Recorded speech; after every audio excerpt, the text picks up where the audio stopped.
أعوذ بالله من الشيطان الرجيم.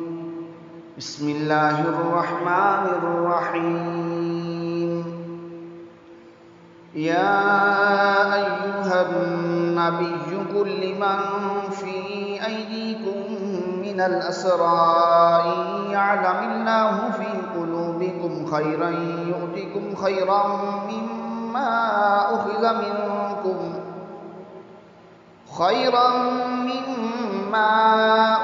منكم ويغفر لكم والله غفور رحيم. وإن يريدوا خيانتك فقد خانوا الله من قبل فأمكن منهم والله عليم حكيم.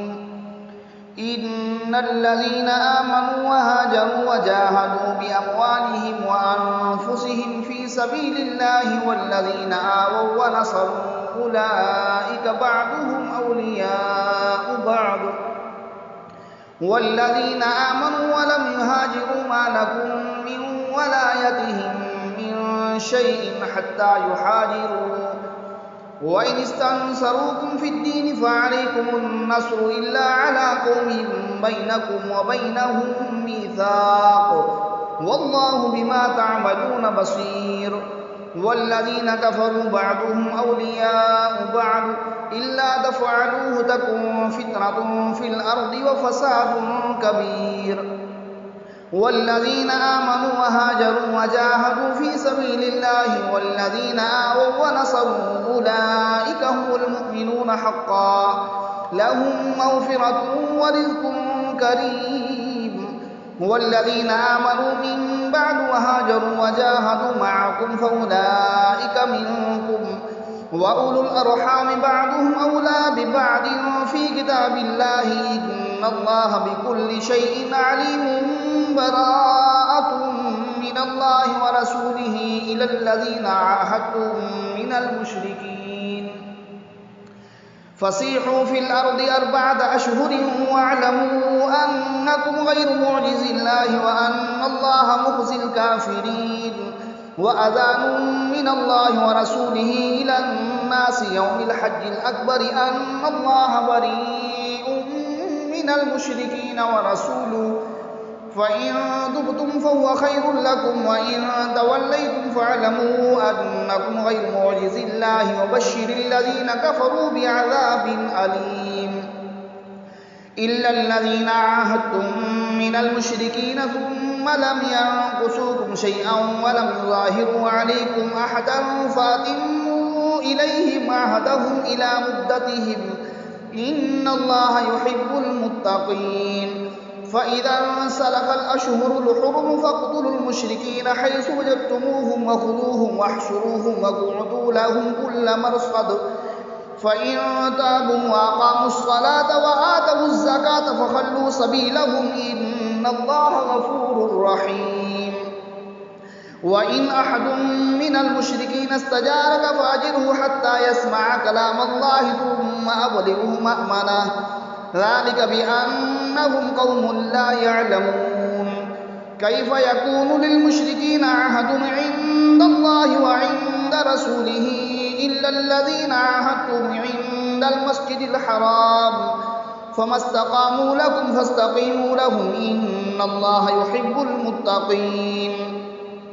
كيف وإن يظهروا عليكم لا يرقبوا فيكم إلا ولا ذمة يرضونكم بأفواههم وتأبى قلوبهم وأكثرهم فاسقون. اشتروا بآيات الله ثمنا قليلا فصدوا عن سبيله إنهم ساء ما كانوا يعملون. لا يرقبون في مؤمن إلا ولا ذمة وأولئك هم المعتدون. فإن تابوا وأقاموا الصلاة وآتوا الزكاة فإخوانكم في الدين ونفصل الآيات لقوم يعلمون. وإن نكثوا أيمانهم من بعد عهدهم وطعنوا في دينكم فقاتلوا أئمة الكفر إنهم لا أيمان لهم لعلهم ينتهون.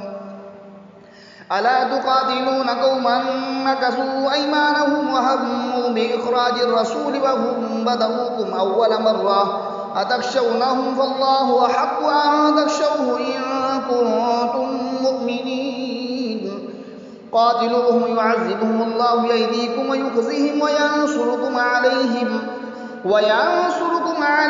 ويشفي صدور قوم مؤمنين ويذهب غيظ قلوبهم ويتوب الله على من يشاء والله عليم حكيم أم حسبتم أن تتركوا ولما يعلم الله الذين جاهدوا منكم ولم يتخذوا من دون الله ولا رسوله ولا المؤمنين وليجا والله خبير بما تعملون ما كان للمشركين أن يعمروا مساجد الله شاهدين على أنفسهم بالكفر أولئك حبطت أعمالهم وفي النار هم خالدون إنما يعمر مساجد الله من آمن بالله واليوم الآخر وأقام الصلاة وآتى الزكاة ولم يخش إلا الله فعسى أولئك أن يكونوا من المهتدين أجعلتم سقاية الحاج وعمارة المسجد الحرام كمن آمن بالله واليوم الآخر وجاهد في سبيل الله